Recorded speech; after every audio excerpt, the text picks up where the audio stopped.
তো এই অর্থ ফ্যামিলি, তোমরা সবাই কেমন আছো? আশা করছি অনেক অনেক ভালো হতো। আমি ভালো আছি। তো সকাল এখন 11টা বাজছে, তো ঘুম থেকে আমি চলে এলাম এখন। তো বন্ধু কল করেছিল, তো আমরা যাবো আজকে গণেশ ঠাকুর আনতে। আমাদের পাড়াতে যেটা গণেশ ঠাকুর হয়, সেই গণেশ ঠাকুরটা আনতে যাবো। বন্ধু বান্ধব মিলে একটু চলে এলাম। তো একই কালারের ড্রেস পরে আছে, আমি শুধু ভিন্ন কালারের ড্রেস পরে আছি গাইস। তো গাইস ওরম করতে করতে আমরা ডিএন নগরে চলে এলাম। তো গাইস সবাই মিলে আর কি ভাইলাম করছে এখন। তো গাইস গণেশ ঠাকুর ফাইনালি আমাদের চলে এসছে এখানে। তো ডিএন নগর থেকে নিয়ে আসছে ওখান থেকে। তো আমরা এবার গণেশ ঠাকুরটাকে নিয়ে যাব আমাদের বাড়ির কাছে। তা করতে করতে জলের বোতল কিনে নিলাম। তো বন্ধু বান্ধব মিলে জল টল খেয়ে নেবো, তারপরে আমরা যাব।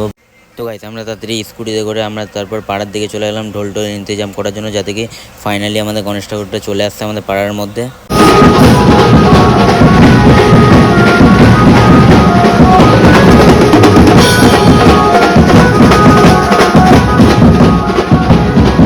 তো গাইস দুটো একটা রিলস বানিয়ে নিলাম। তারপরে গাইস